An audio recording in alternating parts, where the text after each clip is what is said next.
Hey Finance fam. Today, we're diving into the financial worlds of the USA and Australia.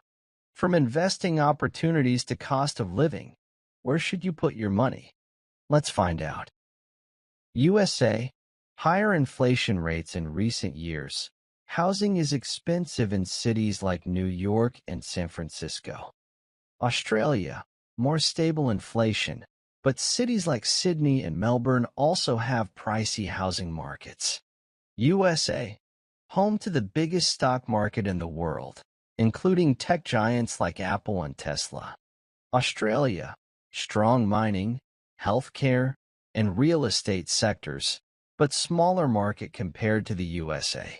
Question for viewers. If you had $10,000, would you invest in US tech stocks or Australian property?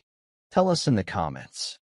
USA, for 01k retirement plans and social security system.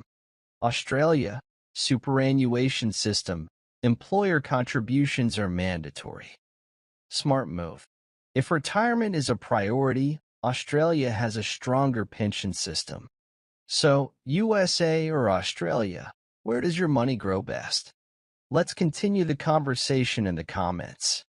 And don't forget to like and subscribe for more financial insights.